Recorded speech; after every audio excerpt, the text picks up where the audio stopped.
the phone on YouTube, but I did not. Okay, I'm back, fam. Like it had at least way over 50 because I was live. It really drained the battery, and this is my main phone. So I do apologize for that. But first, let me introduce myself. I have not went live on this channel in a while, actually. Now I think about it, and if you're on YouTube, family, let me introduce myself. I'm Ronique West, founder of R3 Unlimited LLC. I focus on business management, business structure, business process improvement. I also host a weekly radio show called Business Matters, where I interview business owners, and I commentate on some other platforms as well, where I talk about social issues and, of course, business, because I like to consider myself a unique, authentic blerd. I consider myself a social entrepreneur. Me, I don't shy away from hard topics. Okay, so let's get into this conversation right now. The conversation I want to have tonight is really, why do most businesses fail within the first 3 years, and really give you some tips and pointers to try to help you to not fail, or at least be able to transition into other businesses, so that you don't go through some things you just, quite frankly, today don't have to go through. You can really look up a lot of different things, really plan a lot, and still fail in business, actually. You could really train, study under a lot of people, and that may be not be business for you. That's just how business entrepreneurship goes. It is definitely one of the stressful things to do, just because you have responsibility on you. You know, the average business owner entrepreneur is probably handling way more responsibility. I mean, is handling, not probably, but is handling way more responsibility than, you know, an employee or so forth. But it can be rewarding, right? Because you can have some benefits to it. But with everything comes benefits and failure. I mean, comes with benefits and also non-benefits, right? You always have a catch to some everything.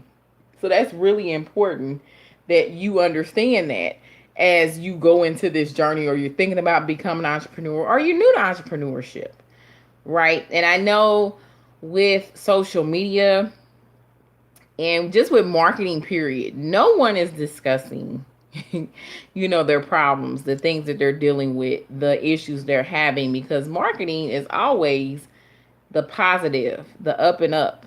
It's not really showing you the real. So I do understand that because of social media, everything's kind of heightened. Watching all of that anymore. You're now also dealing with social media, which is just showing you the positive everything. And nobody's ever talking about the hurtful times, the bad times, or so forth.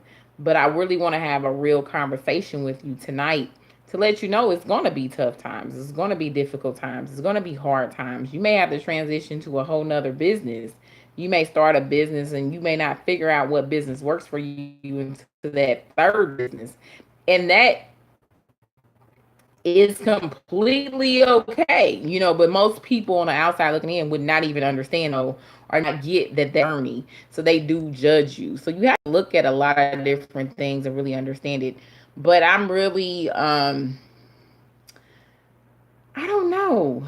Being in the arena I'm in, I do experience a lot and see a lot.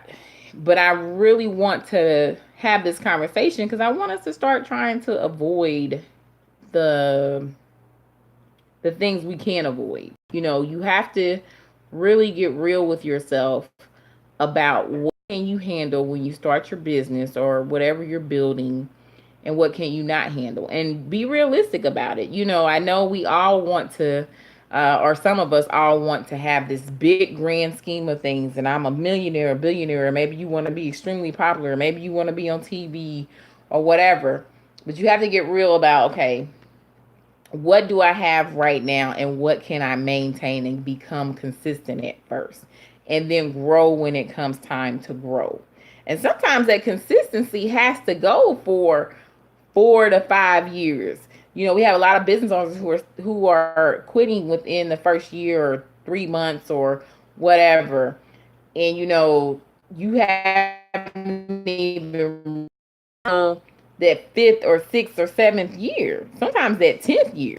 So, how far are you willing to go, or how much have you maintained, or what realistically, when you wrote down your plan, did you really say, okay, is what I can maintain? Or did you write your plan and you have this grand scheme and you're banking on outside whatever and not really what you can maintain? And so dream big, right? Go big. I agree with all those things, but be realistic as well. Because I don't want a lot of us who should be business owners, who can be successful entrepreneurs, to do the footing incorrectly. And we have the skill set and stuff, and we're just not planning properly. And that's what I want us to begin to avoid. And I know that a lot of the people who have the ear right now or whatever are not probably going to tell you the truth. That's just not how things work. But let's be realistic about the American economy, and then I'm going to go into this 7 tips because just to really get on track. Realistically, the economy is definitely going to hit a low point eventually. Now, I don't know how long it's going to be in this low point. Who knows? But with the tariff wars, we see the layoffs really getting big. It sounds like we're going to really still be in a tariff war for next year. So, the stock market's moving up and down. That's all signs that something's going to happen with the economy and very soon. So you have to get realistic. That means your consumers or your potential customers are not going to be spending like they normally would, because the first thing that goes is anything that's extra. So as business owner entrepreneurs, that means you have to prepare for that. And if you're starting a new business, then you have to really think about what is the economy going to look like maybe the next 5 years. We also know that the career corporate America jobs are going away and probably never going to return. We also know artificial intelligence is truly going to drastically affect the job market. There is absolutely no way around this. So people are going to have to go through a period of retraining and going into different skill sets. Okay. So understanding all those things when you're deciding to go into entrepreneurship or business, or you're already in business and you haven't really planned for those things or really looked deep into your market or got realistic about, okay, what can I maintain as a business owner until things change? That part, or until, I turn a profit, or until my business gets to this next level. And when you're in that planning stage, it is nothing wrong with starting small and then growing as you see. Because some things will be successful, some things will not. And if you start small and you scale when you begin to get the extra money in and so forth, then you're in a better position than if you have to really fold and you started really big and then you're in a huge amount of debt. So, we know that business and entrepreneurship can be extremely stressful. We've seen so many business owners commit suicide. I know someone else, Tiffany was in the live and she mentioned the Miss Jessie sister. I read about Victoria's Secret business owner. The person who first actually created Victoria's Secret didn't even get to see the brand become the conglomerate that it is today, the successful brand it is today, because he ended up committing suicide. Unfortunately, he did end up selling Victoria's Secret and started another brand because he couldn't get it off the ground. But then they were able to, of course, take it to the next level. So he didn't even get to live to see it. But you have to really be realistic, and as entrepreneurs and business owners, we have really big goals, and of course we're going for the biggest things, but I also want you to be realistic, because what I want to happen is, especially if you go on this journey, it's not easy. I want you to be as realistic as possible with yourself, so that if you do have to make some twists and turns, it's okay, and you're able to navigate through that, and you're able to watch your mental health and your health and be able to transition through it. The real things about it is, when you first start your business, more than likely your friends and family are not going to support you. It's usually going to be strangers. And if it's going to be strangers who are going to be most of your clientele, it's going to take time for you to reach those strangers. I don't care what type of business it is. It does not matter. Honestly, it's just a part of the journey. You have to work through that climb. Now, some people are lucky, and as soon as they start their business, they get immediate, you know, support from their friends and family. You know, that's just something that they get. But for most business owners, that's just not the case. And that means, guess what? You're going to have a journey. You know, that means it's going to take time for you to build whatever you're building. And everybody's journey is different. Some people will discredit people's journey, and I'll see them like end up being millionaires after 10 years of starting their business. You know, and some people get success and they're like, oh, I'm better than, I'm better than everyone else. Or they have not realized that everybody's journey is just different. You know, that person may have started here, but they need to be over here, and it takes time for them to figure that out. You have to allow people to go through their journey as well, and you have to allow yourself to go through your journey and be okay with going through your journey. But what I want all business owners and entrepreneurs to try to avoid is starting way too large and way too big, and you can't maintain and be consistent just to even get your brand out there or your business out there to the strangers that are going to support you. That is a process. That takes time unless you're getting a business that is handed to you that's already branded well, right? But you always have to think about marketing is always beautiful. And you know, I'm going to stress this as much as possible. McDonald's is never going to tell you, oh, we had 200 people get sick from eating our meals from this place. They're never going to say that. They're always going to just advertise, we got new chicken nuggets, or we got this, we got that. They're not going to tell you the bad side. That's true for every single entrepreneur, business owner you see. Most people are not going to tell you their downside or what they're going through during that time. Some people share testimonies. Some people do not. Social media has kind of opened a whole new level of this. So I'm seeing just a lot of things starting to happen because no one's being real. So we really have to begin to have these real, and right from R3 Unlimited is going to continue to have them as much as possible. Okay, so let's get into the conversation or get into these 7 steps. Now, I'm pulling the 7 steps from businessknowhow.com because I thought this was really good steps to kind of talk about. And if you're starting your business, or if you already started your business, or if you're in business and you're trying to figure out what's going on and you're not quite sure if you need to change or so forth. So let's have this conversation today. Okay. They start off with just why small business fail. You start your business for the wrong reasons. They give you reasons as to why it may be failing, and they give you reasons as to the right reasons as well to start your business. So let's say you start your business because you wanted to make a lot of money. You did it because if you have your own business, that you will have more time with your family, or maybe you wanted to or maybe you thought you wouldn't have to answer to anyone else. While those are also benefits of successful entrepreneurs, they are only achieved after years of work. So most people don't talk about when they're in it. It takes time to get to that point, and being patient to get through that time can be extremely frustrating, guys. I'm just being 100% honest with you. And you always got somebody to answer to, because if you got clientele, you can answer to your customers. So you gotta understand that you always have somebody to answer to, or whatever you're building. So it's always to answer to. I don't know if you ever really get away from that, process, but that's just one thing. But the right reasons to start your business: you have a passion and love for what you will be doing and strongly believe based on educated study and investigation. You have drive, determination, patience, and a positive attitude. When others throw in the towel, you're willing to keep going. That means sometimes you make failures don't defeat you. You learn from your mistakes. You use these lessons to succeed the next time around. You thrive on independence and are skilled at taking charge when a creative or intelligent solution is needed. You like, if not love, your fellow man.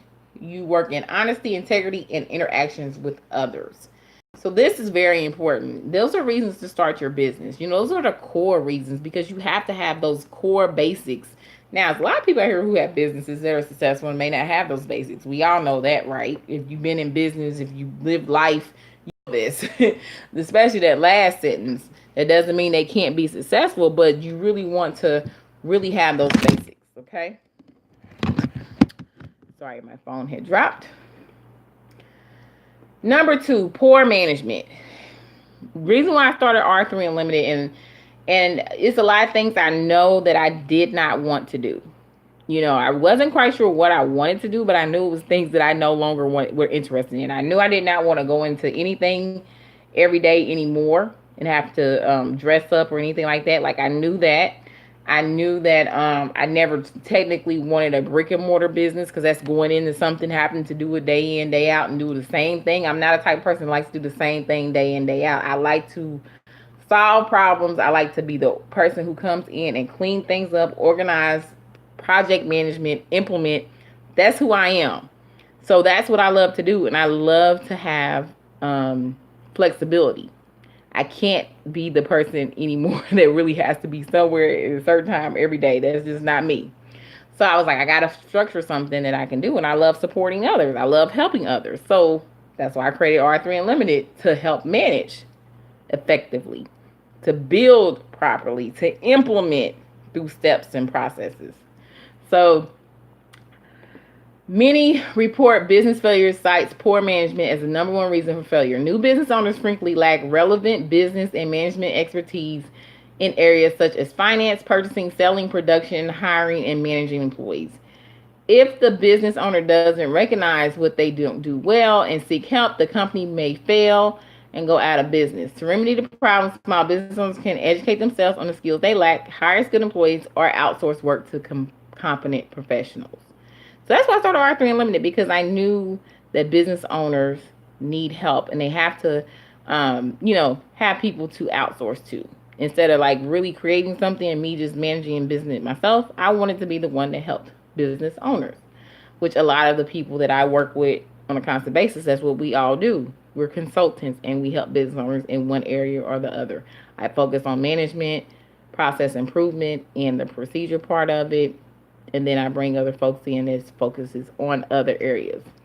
But that's a part that's really needed. That's, this part I've seen like hurt businesses more than anything, just because they won't allow anyone else to come in and manage. And it's just, ask for help. When you see something or you see a downturn, and don't wait till it's too late. Sometimes, a lot of times they wait till it's too late. I can tell you, because I still work with corporate businesses today, I can always tell you the cycle. And they're always constantly bringing in third parties. Every single first quarter, third quarter, they're bringing in a consultant or a third party to make sure they're on track, whether they're doing good, bad, or indifferent. Big business, even most mid-sized businesses, they're constantly doing it on a regular basis, right? Our small business owners are not there. They're not at the point where they realize you really need to be bringing in a third party on a regular basis just to make sure you're on track. Even if you have a full management team and this, that, and other, you should still be doing that. A successful manager is also a good leader who creates a work climate that encourages productivity. He also is skilled at hiring competent people, training them, and is able to delegate. A good leader is also skilled at strategic thinking, able to make a vision and reality, and able to confront change, make transition, and envision new possibilities for the future. And of course, those are all good things for leaders. I just wanted to be sure I'm just not missing anything else. But if you need help, just reach out. There's so many people who are consultants, that are business management, that are assistants, that will help you. And you got to find the right one that fits for you, right? Everyone doesn't fit for everyone. My style may not be a good style for you. You got to find the person that works for you. But find it. Find it, find it, find it, until you figure out what works for you. Insufficient capital. Now, this one is a huge one, especially for Black business owners. And I know a lot of people really have a debate on this, but there's really no debating. The same thing that we experience as personal, when it comes to personal finance, the same thing we experience when we become business owners. A lot of businesses, especially Black-owned businesses, have to bootstrap. That means we have to take our own money to actually build our businesses. And a lot of us have been extremely successful with that. A lot of us make it here, and we had to bootstrap because we couldn't get capital because of whatever reason. You know, that it's oppression, racism, everything that you can think of. They just released a report that homes are undervalued by 156, not millions. I'm talking about African American homes. That's just for 2018. They just released this report. So the same thing that you experience as personal finance, the same thing business owners experience. Doesn't mean we don't stop. Doesn't mean we're not gonna start our businesses. But insufficient capital hurts minority and black businesses. That's why my passion's there extremely. And it's not just because we don't have good credit and this, that, and other. It is other factors that are definitely at play as well. So I remember I was interviewing a business owner just a couple weeks ago. Real Estate and Chill, shout out to you. And she has structured her business in a way where she is really fighting gentrification right now in the South Chicago area. And she stated to me during the interview, or I think before we were getting ready to do the interview, we were just talking, and she just mentioned about how she really started purchasing real estate or investing in real estate maybe probably about 20 years ago, 15 years ago. She's been in it for a while, and she always had a goal of just owning several properties, you know, and she wanted to be able to be sure that when her kids got to adults, that she knows more likely that a bank is not going to loan them the money. She wanted to be able to write them a check if they wanted to go start a business, you know, but she knew it would take time. She didn't think that, hey, I'm going to start my first investment property. Matter of fact, her first investment property, she lost money. And she kept going, you know, but now she owns 14 homes, only finances one. And it's self-funded. So remember, it takes time. And that's a period of time. So you got to really plan it out. Understand that capital may not be a thing you can get, especially when it comes to black and minority-owned business. And really assess, again, I go back to the reality of what can you handle realistically. You know, yes, of course we're supposed to have motivation. We're supposed to have high hope. We're supposed to, of course, talk big, think big, dream big. But we also have to put some reality in there. Because I don't want business owners to continue to go down this path that, quite frankly, you really don't have to go through today. We can really, really, really avoid a lot. Okay. All right, so next, the wrong location. Location is everything, right? Especially if you're doing brick and mortar business today. I was in a training the other day, and I know it was mostly construction folks in the training. And had to been a good 50 people in there, 30 or so. And they asked who was actually going to get an office. No one raised their hand. So most people are not even thinking about going to offices today. Most people are really working out of their comfort of their homes, or they're, you know, creating their third room as their office. Most people are getting away from that fixed, you know,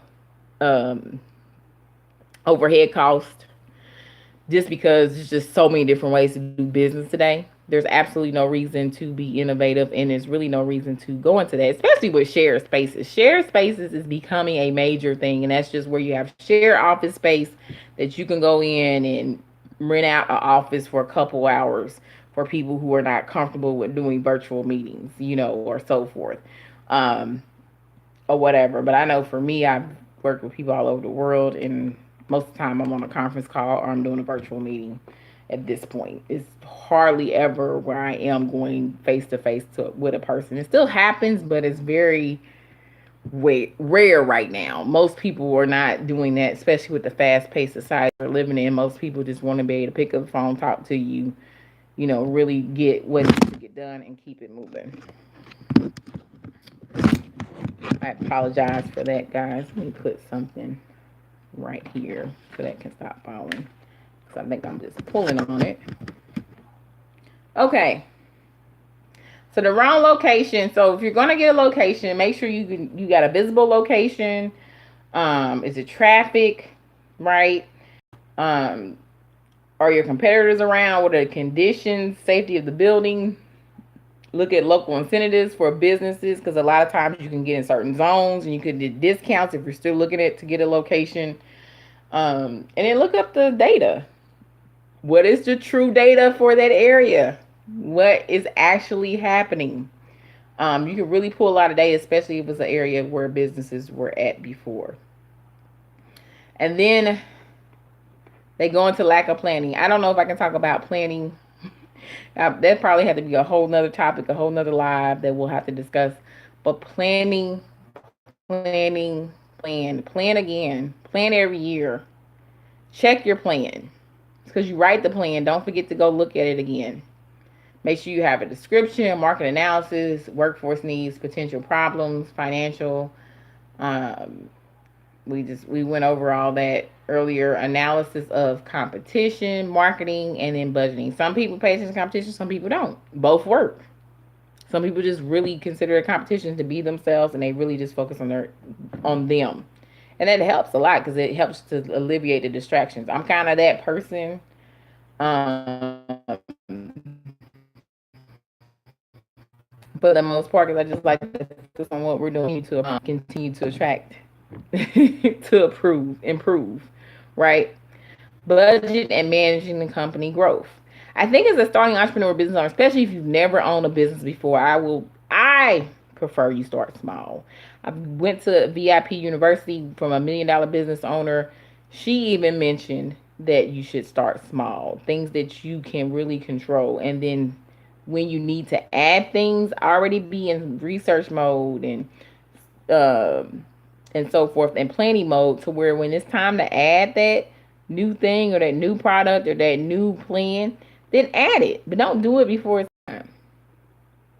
You know, unless you have like a windfall of money, you're like, hey, I can take this loss if I need to. Um, but if not, then really get realistic. Because I think for me, I'm more concerned about people who definitely step into business and entrepreneurship, and they truly can be great business owners, and usually it may take 2 or 3 businesses before they get it. And I don't want your mindset stopped from the first business, or just your total um you know I just don't want you to lose everything in your first business, I guess is what I would say. Because it's like, it's your first. You know how you take that first step and you may fail and you got to get back up and walk again? It's your very first one. So I really am stressing about this conversation today. Overexpansion. A leading cause of business failure is overexpansion. Often happens when business owners confuse success with how fast they can expand their business. A focus on slow and steady is optimum. Many a bankruptcy has been caused by rapidly expanding companies. At the same time, you don't want to repress growth. Once you have an established solid customer base and a good cash flow, let your success help you to set the right measured pace. Right? Sometimes those are some of the hard decisions to make. Is it time for me to grow? Is it time for me to add more staff? Do I go into a bigger building? Do I not? And then be able to be flexible. I like flexibility. If you're able to be flexible with whatever it may be, hey, I'm not quite sure. Let's see if we can work this out. But if not, maybe we may have to go back into a smaller space. If expansion is warranted after careful review, research, and analysis, identify what and who you need to add in order for your business to grow. Then the right systems and people in place, you can focus on growth of your business, not on doing everything in it yourself. So that is really important.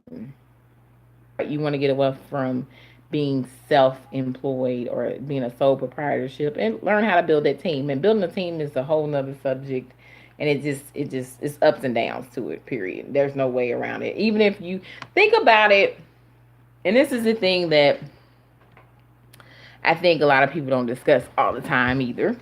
Building a good team, right? It's not easy. Everybody has worked a job. You have seen people come and go. It's the same thing in business and entrepreneurship. You're gonna have people come, you have people go. You're gonna make the wrong hire sometimes. You're gonna have to get, you're gonna have to train people. You're gonna have to. Some people need to be micromanaged. Some people don't need to be micromanaged. Like, you're just gonna deal with it, and that's the same thing in business ownership. It doesn't change because you become a business owner. And also, people from the outside looking in, I think sometimes discredit things when they see changes. Like, if you see, like, now, I don't know, Trump, he got changed and everything. I try not to talk about him, but they're like, this is too much. But if you see, for the most part, they have a consistent folks with them for years, they're probably pretty solid. But then you have people that's gonna come in and out. Okay. Um, Number 7, no website, no social media presence. Now, if you're a business owner, entrepreneur, and you don't have at least one of those two things, I'm not quite sure why you wouldn't have those things, but I guess it's on this list. I'm assuming that must be a problem still today, but I would think that it's not, but it could be. Simply put, if you have a business today, you need a website, social media presence, period. In the U.S. alone, the number of internet users, approximately 88.5% of the population, and e-commerce sales, 394.9 billion in 2016, according to the U.S. Census Bureau, continue to rise and are expected to increase with each passing year.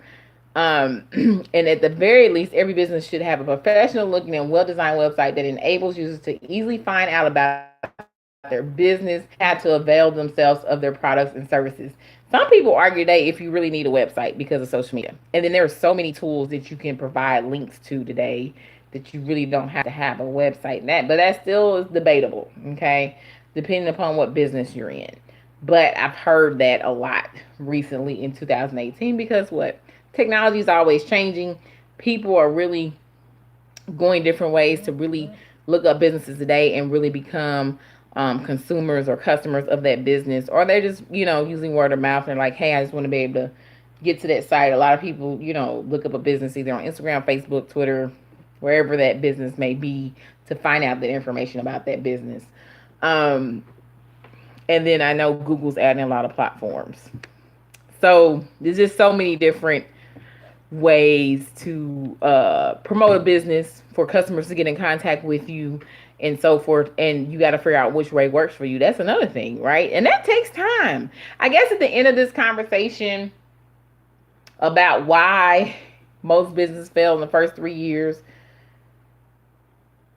is the basics is really making sure that you're being real with what you can handle as a business owner starting off or starting your second or third business. How do you really be consistent with it? Also ensuring that you have a good plan and that you're reevaluating that plan on a constant basis. And you may not find that real business that you really want to be in or is going to be successful for you until you get to that third or fourth business sometimes. And that's just part of the process. Or maybe business ownership, entrepreneurship is not for you because it's not for everybody. I'm not one of those people to say it is for everybody. Now, I do believe everybody can make some type of extra income by doing different things, of course, legally. But really, for business owners and entrepreneurs starting off, or if you even have your business, really be sure that you can maintain yourself a year or two or three without making a penny. And most people are not going to tell you that. And that's why I wanted to have this conversation today, because I don't want you to lose all hope or think you're not supposed to be a business owner or be an entrepreneur because some of these things are missing. And some of these things you won't learn to do until after you have really tried. And then you're going to learn. I think I read a quote at one point in time where Warren Buffett said he don't even want to invest in an entrepreneur until they have failed in business at least 2 or 3 times. And then he's ready because he knows that you have learned these things and what to stay away from.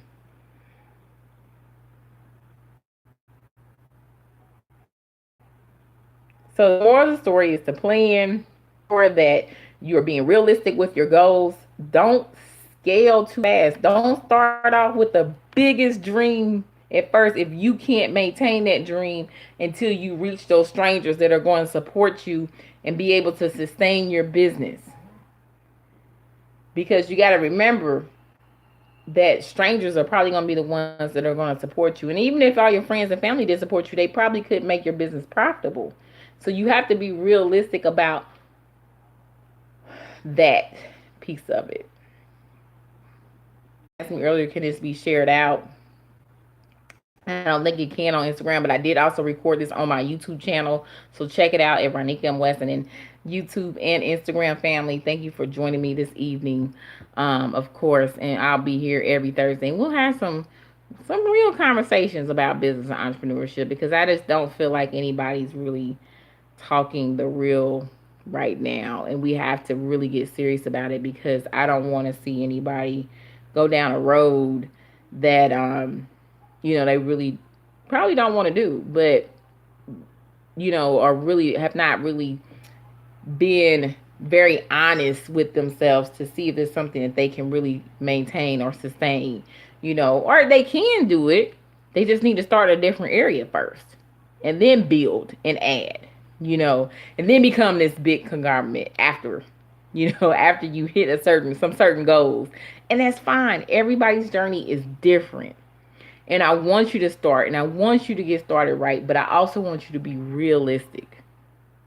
So hopefully this will help someone. I will talk to you guys later. I don't know how this is going to look on Instagram because it's sideways. I usually do it up. So hopefully it's not too bad of a video. And I'll be back next Thursday with you guys. Of course, if you want to reach out to me, just go to the link tree in my actual description. It'll show you everything that we have going on.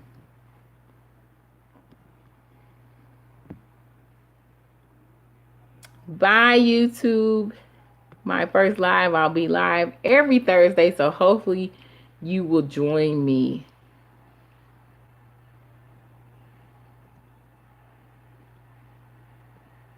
But this is my first live, so I don't know how we end it here.